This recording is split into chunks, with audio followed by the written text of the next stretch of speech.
It's 1860, and Victor Hugo, having taken to the barricades against the hated Louis Napoleon, has escaped Paris with a price on his head, and his mistress, not his wife, has successfully smuggled both he and his unfinished manuscripts out of France.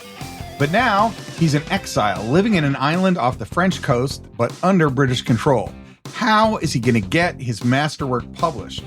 And as the text comes to be finished, it will be rightly remembered as a definitive statement on the French Revolution, but where in the book is the revolution? The text is 1,500 pages long, and one of the 5 volumes is entirely dedicated to a revolt that happened over 2 days in 1832. But in that skirmish, the revolutionaries lost, and all historians agree that the fight had almost no military or political significance. In fact, the most significant outcome of the battle is the painting Liberty Leading the People by Eugene Delacroix was banned from being shown in public because it might inspire people to revolt. That's interesting. A piece of art is taken down from display due to its possible political consequences. But back to our question. Surely that skirmish is not what Hugo's central theme is. Where is the revolution in the most famous novel about the French Revolution? We will go down those winding, narrow Parisian back alleys trying to find it in this episode of Theater, History, and Mysteries. I'm John Bruschke, and you are listening to Theater, History, and Mysteries, where I take a musical theater production, go into a deep dive on the questions it raises and the answers it provides.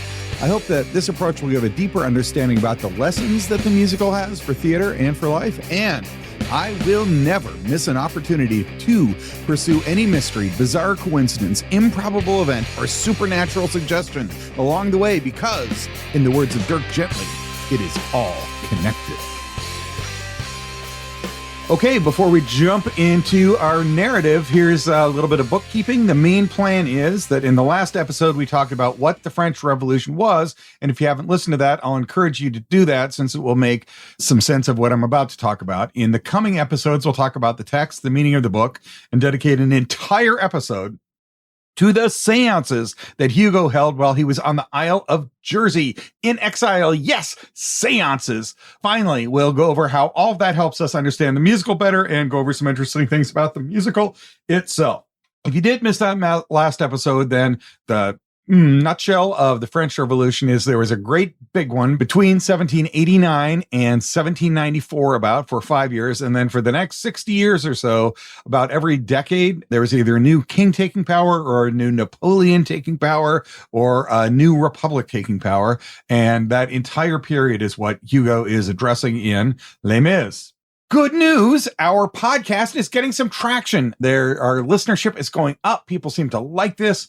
Oh man, you could help me out so much just by posting this to your social media, how to subscribe to it. If you're enjoying the podcast, I could use all the help I can get to get a couple more people listening to this. If you can follow the podcast, that's great. If you can click the subscribe button, that's even better. But way more than your money, what I would hope you can do is just lend me a couple minutes of your time to put this out there so that other people might get their hands on it. And thank you so much for listening. It means a lot to me. We are facing the horrifying specter of ChatGPT taking over all human creativity, but particularly podcasts. It's entirely possible to have ChatGPT both write an entire podcast for you, and in addition to that, read the whole podcast for you without a single human intervention or human thought. But this podcast, I promise you, is AI proof. I'm going down the side alleys, taking the weird takes and looking at the side things that make history interesting. I don't think that AIs can do that. So I'm hoping that you will help me come over here to preserve human creativity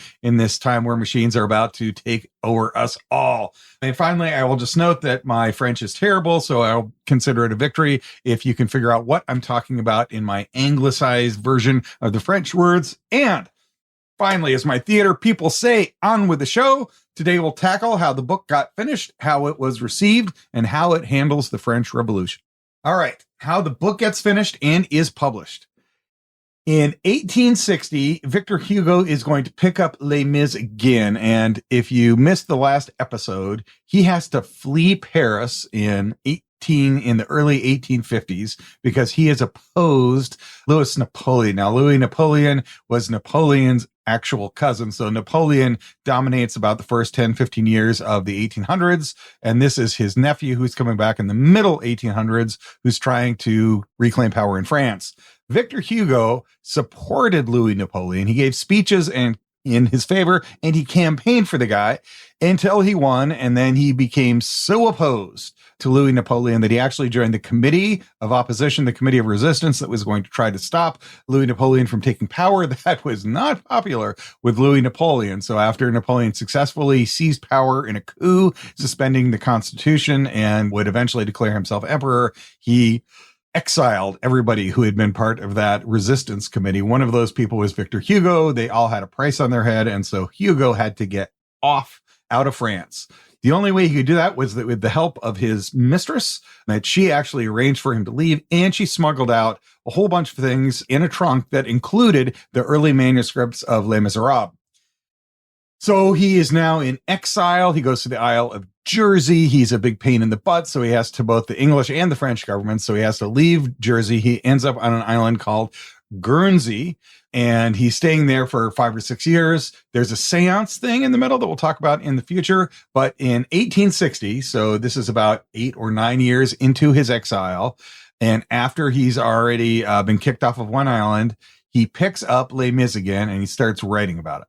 Between 1860 and 1862, that book gets finished, and how it gets released is a great story by itself. There's a great entire book by a guy named David Bellis that discusses all of this, but I'm going to crib from Nina Martyris. I think that's how you say it, Martyrs. And of course, I'll put that in the show notes. Nina Martyris is a freelance journalist, and she's writing in the Paris Review on their arts and culture section. And here is the story, the tale of how it is that Les Mis becomes published. So in 1860, he takes this manuscript that's about 2/3 done and he starts finishing it. And by 1861, there are now rumors that Hugo has a novel that he wants to sell. And he turns down an offer of 150,000 francs because Hugo thinks he could do better than that.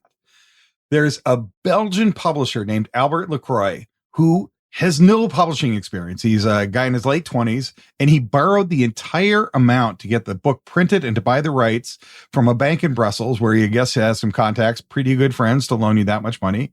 And he goes outside of any established publishing house. So there is a major publishing industry. He's not a part of any of it. He's just a guy who goes into a bank and talks his way into getting a huge loan so he can approach Victor Hugo. He is a huge fan of Hugo, but he bypasses Hugo's agent. So this guy's got a little bit of moxie. He's managed to borrow all the money. I don't even know if he had collateral, but still borrowing a whole bunch of money for a publishing venture when you have no history in publishing, going past the agent of the author that you're trying to deal with, is his way of getting this project done, but it works. He sits down with Victor Hugo, and in a single day, they negotiate the deal on October 4th of 1861. There's now a signed contract, and it's not only more than 150,000 francs, it's 300,000 francs. And that is about $3.8 million. It's an 8-year license, and inflation adjusted, that's the highest amount that, according to Martyrs, is the highest amount that has ever been paid for a book. But of course, it's a kind of risky venture. He knew that Hugo was a political outcast and it might be blocked. It would be hard to sell in France. And that's only one of a series of obstacles that they're going to face. He got the translation rights, which were new, and he bought it sight unseen. And in fact, Victor Hugo wouldn't even tell him how long it was. But Hugo, true to form, did insist that there be a cheap edition of the book so that the poor people that the book was about would have an opportunity to buy it and read it. And the other thing that happened business-wise was that copyright was just getting protected internationally. So it used to be that if you wrote a book in French, somebody in England, if it was good enough, could just translate it, sell it, and not pay you any royalties. And there was a new deal that had been signed that made it so that that was no longer true, that you can negotiate copyright in foreign countries. This is a turning point in the capital venture on art. So it's an unprecedented amount that is paid for the book. And there are some changes to the legal structure that makes a decent risk, but it's still going to be the first time something of this scope has been tried out with the new copyright laws. The last 6 months before the book is finished totally sucked. Hugo would not leave the island. So all the proofs had to be sent by the ship. If you've never finished a book before, you send your typewritten manuscript to the publisher, and then the publisher types up what they call proofs. Those are the final copies before they start mass producing it, and they come back to you, and you can make any final changes.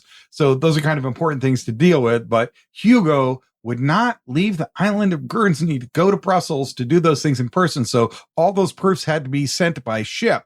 And this is in the midst of a huge rush job. They've got to try to get this book out because there's so much money on the table and there's so much at stake. But it all has to be done with the proofs going back and forth by ship.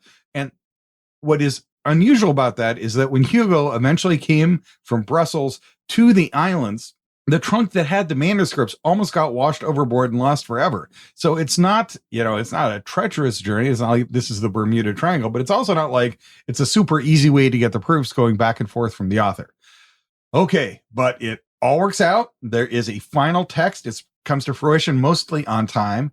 And there's a huge publicity campaign that starts before the book is released. And the text itself is embargoed. That is, they want to make sure that no part of the book gets released early. They're going for a big splash day of release to be a huge thing. On April 4th of 1862, that day arrives. And the first part of Fantine, which is the name of the first book and the name of one of the characters that we'll talk about extensively in the next episode, is released simultaneously in a whole bunch of different countries. It's the first ever international release on a global scale. And in that text, by the way, there is an image by the French illustrator Émile Bayard, who drew that very famous sketch of Cosette. Cosette's the little girl. We'll talk about that character a bunch in the next episode as well. But that's in the first edition. So that just kind of a cool little historical note is that one image that's become so symbolic of the entire production, both the musical and the book, appears in the very first edition. That image is haunting, and it's so enduring that it's still a part of the musical.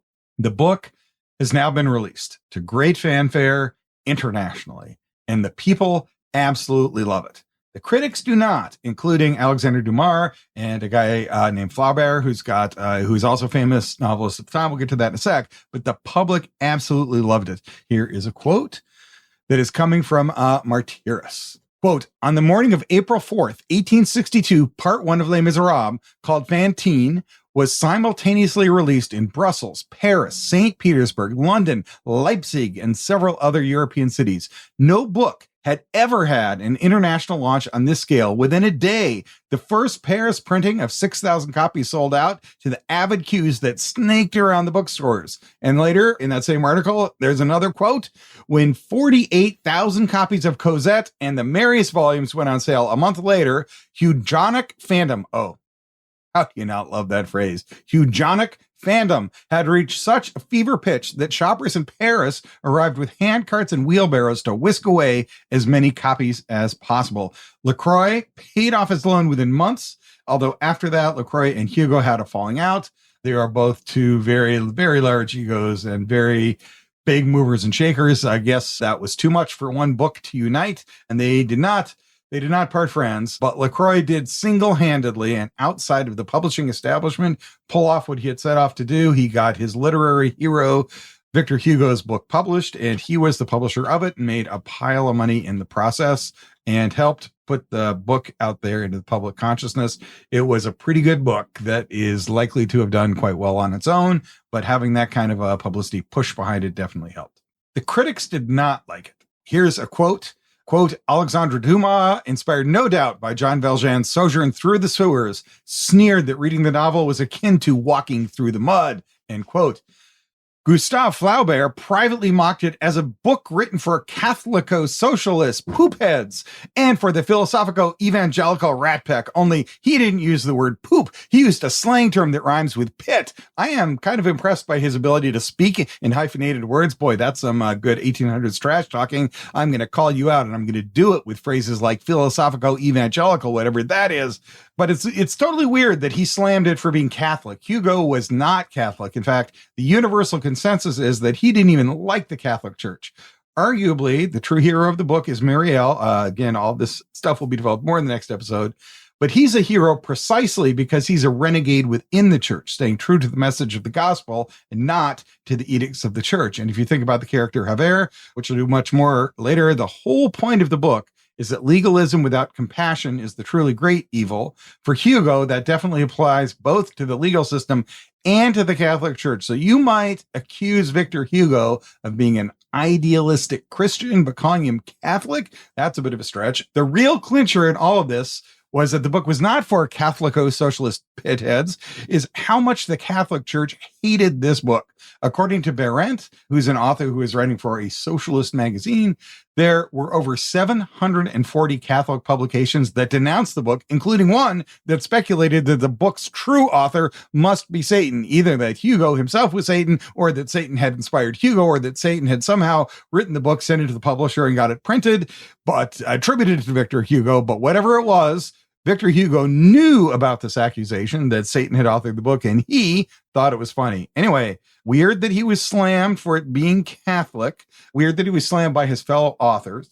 But that was, of course, not the only place that it was released. The American reviews were better, although one in the Atlantic Monthly panned it. And it basically admitted that it was a great read, but it didn't like the themes. They were like, hey, what's up with all this sympathy for the poor? Let's just call the critical review mixed. There were some written critics who liked it. There were some who did not. How did he react to all this critical shade being thrown around? Well, at the seance table, Hugo would channel Shakespeare, the greatest English poet. We'll get to that in the next episode. In response to the critics, however, he channeled the greatest American poet and said, and this is exactly how Google Translate says it was pronounced, les ne vont détester, n, which of course translate to haters gonna hate, and I'm gonna shake this off, as Taylor Swift would write over a century later. Why not? He had the biggest commercial entertainment success in industry. Yes, I did just say that Taylor Swift was the greatest American poet of all time, or at least the greatest tortured American poet of all time. Oh, I see you, Edgar Allan Poe. I'm not stepping on your toes. I'm not trying to bypass you, but did you have a tour that had $2 billion in ticket sales? Are there hip hop versions or classic rock versions of your best poem, The Raven? I don't think so. So I'm going to go with the most tortured poet in American history is Taylor Swift. And by God, if you are Victor Hugo and you've got a seance table and you go into the past and channel Shakespeare, please go into the future and channel Taylor Swift, because what she's saying is exactly how you responded to the critics of your time. Anyway, her response was basically Hugo's response. Haters are going to hate. I'm going to shake it off. Why not? He has the biggest commercial entertainment success in all of history to that point, and he believes in his own book. This guy is not lacking for self-confidence. So the short version was the critics were mixed. Some panned it. There were some who liked it, but the public absolutely adored the book. And one group that liked it in particular were soldiers during the Civil War that was happening in the United States. There are a lot of accounts of this, but one of the best is by Vanessa Steinroeder of the Penn State University Press. And now remember, Les Mis is published in 1862, which is right about the middle of the Civil War. We'll get to more details, but for flavor, let's start with a quote. This quote was written by a general's wife, using the royal we to describe the effect the novel had on both herself and her household, and importantly, the troops. Quote, how we wept with Fantine and Cosette, how we loved the good Mare Madeline, all the dearer to us because he had once been Jean Valjean. How we hated Javert, the cold and stony pillar of authority. How we starved with Marius and waxed indignant in contemplating his frigid grandfather. How we fought over and over the wonderful Battle of Waterloo and compared it with the other contests which we knew. End quote. That quote was from Sally Pickett, the spouse of the Confederate General George Pickett. Yes, that George Pickett, most famous for getting his butt kicked in the most definitive fight of the war. And she had that book because, again, quoting, General Rufus Ingalls of the United States Army sent to us across the lines a beautiful copy of Les Miserables. So, yes, this is a book that is so popular. And, you know, the U.S. Civil War has got this weird thing where brothers can actually fight on opposite sides of it. But Civil War generals had friends across the lines who would actually send each other copies of this book to ease the suffering of war. Now, of course, the Southern editions had to edit out the parts about slavery and the parts about John Brown, although the Southern Literary Messenger, a literary journal, in case the title didn't give that away, found the book was so good, you had to read it and just ignore the misguided stance on those 2 points. In fact, the members of a Virginia force started calling themselves Les Miserables, as a direct reference to the book. That's how much it had penetrated the Confederate lines. Steinroeder maintains that the book was not interesting in spite of the war, but because of it. There were communal readings where all the soldiers would get together and they'd read chapters to each other, and also solo readings, because a big part of daily life for the soldiers was they could sit down and get bored. During the downtimes, they would read. And at that point, the armies were actually the most literate soldiers in history. There had never been soldiers who were as literate as the U.S. soldiers in that Civil War. And so for them to read was kind of not unusual. It is important, I think, however, that they read Les Mis. There are accounts of prisoners of war in Andersonville who liked the stories and would note its philosophical bent. I'll just interject here that if you were a POW in Andersonville, which was truly awful, you were among the wretched of the earth. And boy, am I impressed that what struck you about Les Mis was its philosophical content. But in that article, Martyrs identifies a couple soldiers who were there that were taken by it. Another group that loved the book was the 54th Infantry on the Union side. That was the all-black regiment. If you've seen the movie Glory with Denzel Washington, Matthew Broderick, and Martin Freeman, that is about the 54th Infantry, and at least 3 soldiers in there have left written accounts about how they had read Les Mis and how much they loved it. Now, another interesting thing about this reading of Les Mis during the Civil War is that prisoners were not allowed to read technical things because that might help them escape. You wouldn't want, for example, to let your prisoners read things about explosives. But in one awesome account, reading the book inspired an escape that was paralleled after Jean Valjean's strategy of carving holes in the walls of a prison cell. There were POWs in the Civil War that were taking his inspiration for their own escape attempts, Jean Valjean's strategies. And one totally awesome account has that there was a federal general who got so engrossed in the novel that he lost track of time and hence fell derelict in his military duties.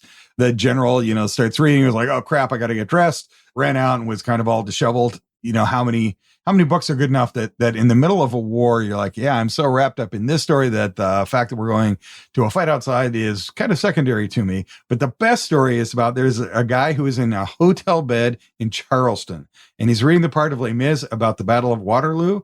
And just when he got to the action, the bombs started landing outside the city, giving the novel its own soundtrack.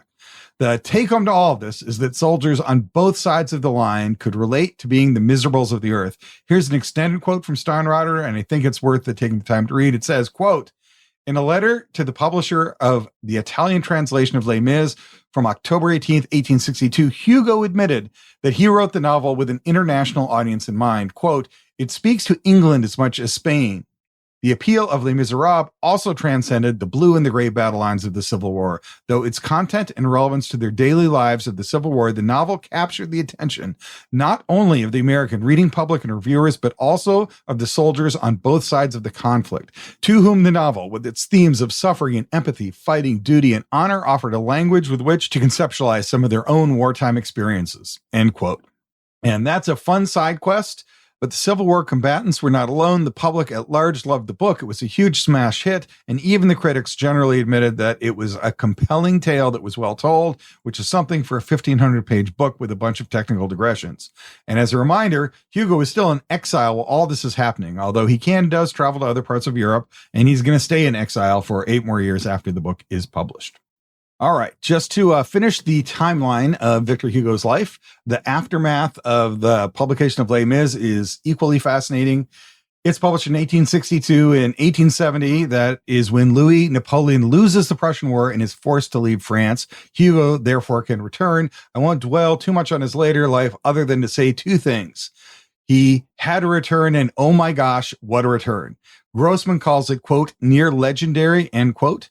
As the biggest opponent of Louis Napoleon, he's one of the most prominent leaders in the aftermath. He's elected to office with the second highest vote total, arguably making him the second most popular man in France.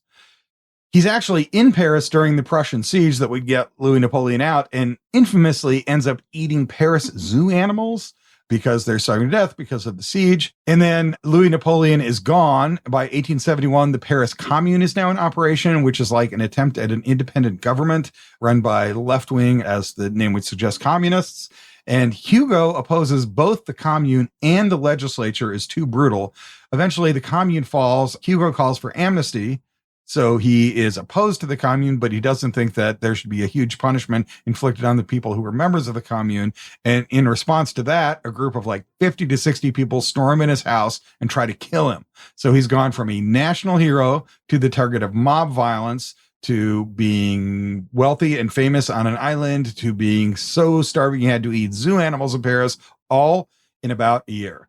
Let's just say that although Les Mis is done and Louis Napoleon is gone and he's back in Paris, it's not exactly a peaceful retirement. Here's another kind of fun fact. In The Phantom of the Opera, the Paris Commune is famous because part of where it was situated was on top of the Paris Opera House. And so when the Phantom of the Opera references the dead bodies that are found in the catacombs beneath the Paris Opera House, they're talking about the members of the Paris Commune. And Victor Hugo actually visited the Paris Commune. He was part and parcel both of what was going on there and the government's reaction to it. And that's just an interesting little intersection between Victor Hugo and the Phantom of the Opera. Okay, so the one thing I was going to say is he had a return and then he had a funeral. What a return he had to Paris, and what a funeral. He dies in 1885, so just about 5 years after returning from exile. And I'm going to turn it over to Megan Berendt to describe that event.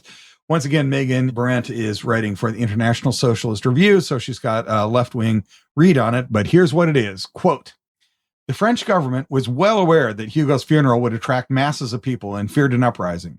Only a few years earlier, 500,000 people had shown up to pay respects to him on his 79th birthday. In an attempt to capitalize on his death, the government co-opted the service, preparing a massive tribute to the writer, despite his expressed wish for a simple funeral. I mean, what was he going to do? He's dead. The only request the government honored was that he was buried in a pauper's casket. Despite all the pomp and circumstances, it was truly a festival of the oppressed as workers, the poor, and the exploited arrived en masse to celebrate the life and work of a man who had given voice to the voiceless." Graham Robb, the author of one of the best biographies of Hugo, described the scene as a fairground where drunken bodies littered the Champs-Élysées. Wine shops stayed open, and as the night of the wake wore on, the singing became merrier and politically suspect. Brothels closed as prostitutes dressed in mourning to pay their respects. Behind the bushes in the Avenue Victor Hugo, writes Robb using first-hand accounts, quote, "Abominable outrages were taking place, which the police were impotent to repress. Among those who came to pay their respects were delegations of war veterans, civil servants, artists and writers, animal lovers, and school children. There were major debates about the order of the procession. For example, the militant feminist journal La Citoyenne, I'm probably messing that up, Citoyenne, complained that the suffragettes were placed a long way behind the gymnasts and the department stores. According to urban legend, there was even a notable spike in the birth rate 9 months later." There were critics of Victor Hugo and Les Miserables. There were people who stormed his house in hatred, but that funeral kind of seals the deal. Were you the champion of the poor and the oppressed? Well, more than 2 million people showed up for his funeral, and that exceeded the known population of the city of Paris at the time. His message resonated. I do love that phrase that he gave voice to the voiceless, and the voiceless themselves were acutely aware of it. They showed up to celebrate the life of Victor Hugo. Okay, so this ends his life, but it does not end his legacy. This book, of course, did have some obvious influence. According to Berendt, Albert Camus cited Les Mis as his direct influence when he was writing The Stranger. Grossman says that the novel inspired Dostoevsky and Tolstoy, who, of course, wrote both Crime and Punishment and War and Peace. So he's the direct influence on the most recognizable two-word conjunction books titled ever. And also Albert Camus' The Stranger, which also has 2 words but doesn't have a conjunction. Anyway, that's quite a trio of books to have inspired.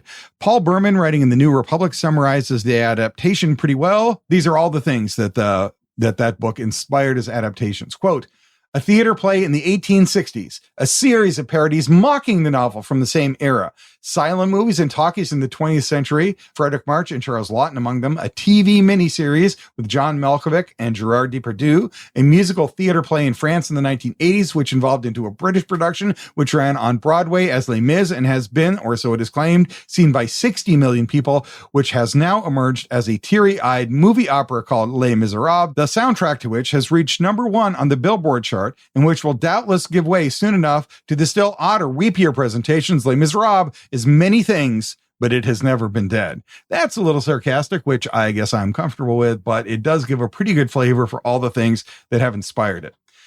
The influence was enormous, but it was not immune from political winds. Grossman notes that the popularity of the book kind of died between 1900 and 1940 as France became more conservative.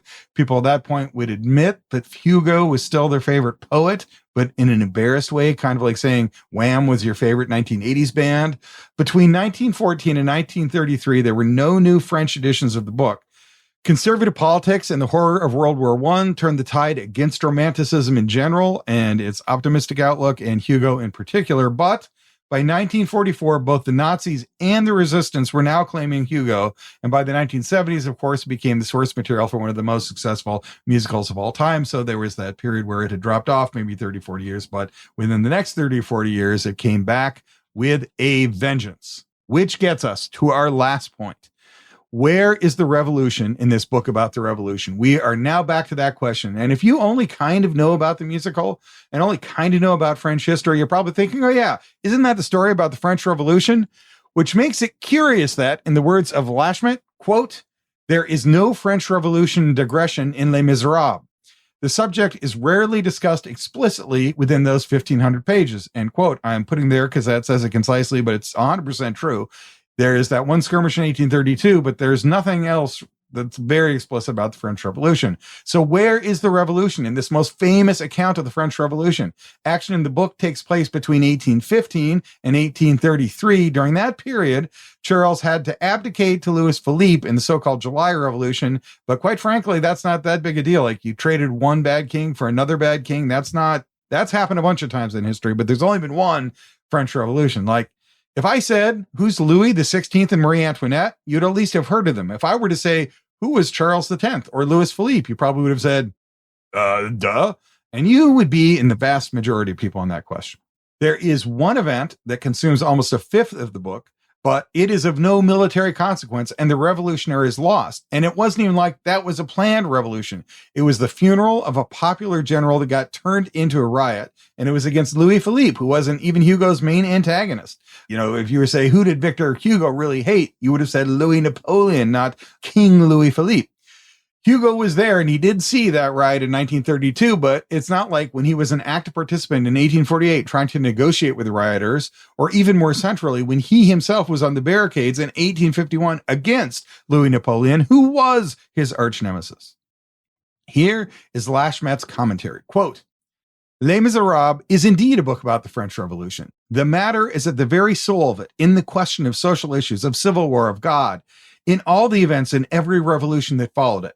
The subject need not be brought up because it permeates every aspect of the book, from the bishop to the conventionist to the fall of the barricades, end quote. Yeah, I mean, that's a reason, I guess, why he didn't have to put the revolution in the book about the revolution. That is not implausible, but I think there's more that can be said. For our first take on this issue, we'll turn to Megan Berendt, our socialist author.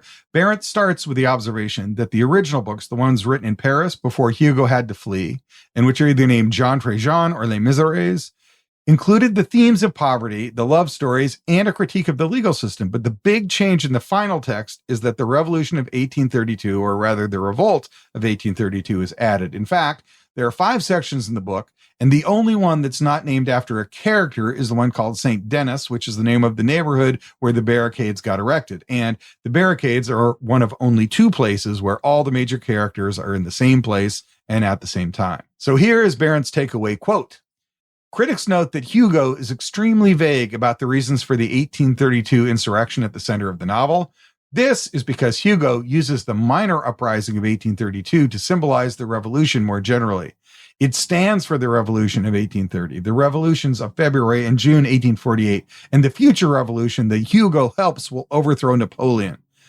The novel, as well as its modern musical adaptation, continues to inspire because modern audiences continue to see their own aspirations represented in this revolution. What the depiction lacks in historical specificity, it makes up in broad appeal and inspiration, end quote. There is something to that, but it doesn't really explain why he didn't just take the thing in 1848 or 1789. If you were a call to the revolutionary aspirations of the poor everywhere, why wouldn't you pick a battle that they won or had some broader relevance? But he does not pick either of those. So Berendt is talking about something that is not unimportant or not irrelevant, but may not be the full explanation. So for a second take, we will turn to Grossman, the Penn State scholar. According to Grossman, Jean Valjean is a metaphor for all of France and the entire revolutionary period from 1790 to 1860, with all those changes of power. In this read, The key thing is the direction and not the revolution. Jean Valjean represents progression, and Louis Napoleon is definitely regression. This fits with the other part of the book. In Grossman's view, Hugo is calling for a pure love that's a higher plane solution to the problems of the revolution. Hugo isn't trying to give specific political prescription. He wants to focus on a love that will conquer everything, and that's why he's not going to focus on any specific part of the revolution or a more significant revolution. For Paul Berman, another author and a critic, the book is one in the epic poem tradition of Virgil and Chateaubriand. Chateaubriand is a poet who preceded Victor Hugo. He was also, incidentally, exiled to the Isle of Jersey, and Hugo loved Chateaubriand and also was aware that Chateaubriand had been on the same island that he had. Berman sees a clear parallel between the descent into hell that Orpheus takes in Virgil's work and Jean Valjean's trip to the sewers in Les Mis. And it is a very conscious attempt that the key human task is to come to grips with sadness, is what Berman's theory is, that you have to confront death, confront suffering, confront loss, go to hell, come back to be redeemed. This is, of course, a thumbnail sketch of what Berman's talking about, but I do think that he's explaining why Hugo would focus on a losing battle. He needs Marius to be willing to die for a hopeless cause so that Jean Valjean can save him for Cosette's benefit. If that was more plot detail than you remember off the top of your head, don't worry, we'll get to all of that in the next episode, but that is definitely Berman's take. Interesting sidebar on Berman. Berman and Michael Moore actually worked together at the same newspaper at the same time, and Michael Moore left bitterly and sued Berman and won. And he took that money and used it as part of his financing to start Roger and Me, which was, of course, a movie that launched Moore's career. Probably not super relevant to Les Mis, but kind of a funny thing about Berman. Anyway, Berman is definitely the guy who sees the Les Mis as an epic poem that is kind of like the ones Virgil wrote, and that its real truth comes from the theme about coming to grips with sadness. So Barron sees the book as a call to ongoing revolution. Grossman thinks it's about finding a higher truth that gives meaning to the revolution. And Berman thinks that the losing battle is a good vehicle for walking the characters through hell so that they can come to grips with sadness.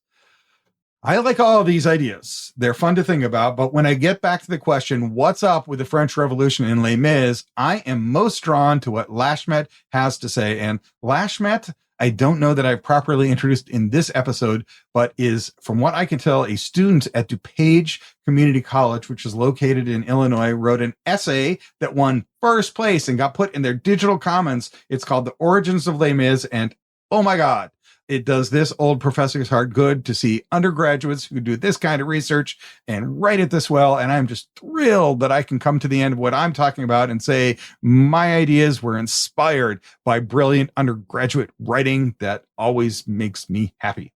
Lachmet points to a conversation toward the end of the book between a priest and an old member of the original French Revolution. And the revolutionary says, it's not really super plot relevant other than the priest Muriel is talking to this old revolutionary on the dying bed. And the revolutionary says, if the balance must be tilt, let it be tilt on the side of the people.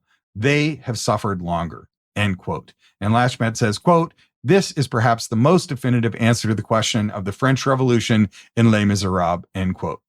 And I do think that this is the central point that Hugo is making. For a revolution to be any good, it has to help the most oppressed members of society. And if it doesn't do that, it's just changing a new boss for an old boss, or rearranging the deck chairs on the Titanic, or changing the political configurations at the top as the people at the bottom continue to suffer. Hugo was writing at a time when there was, of course, the French Revolution of 1789, but there were also a bunch of violent power changes, coups, and systems of government. And I think what Hugo was doing was giving credit to the revolutionary spirit of trying to fight oppression and throw off the tyrants, but landing hard on the idea that the real measure of any political system is how well it treated the most dispossessed.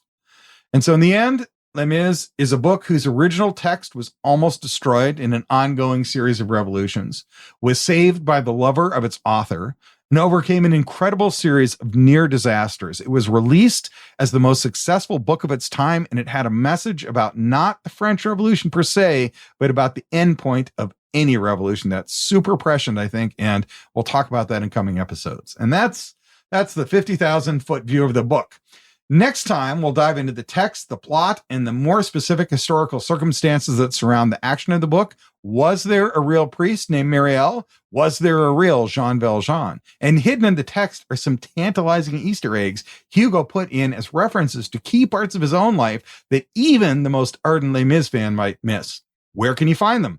We'll figure all of that out together on the next episode of Theater, History, and Mysteries. Once upon a midnight dreary, while I pondered weak and weary over many a quaint and curious volume of forgotten lore.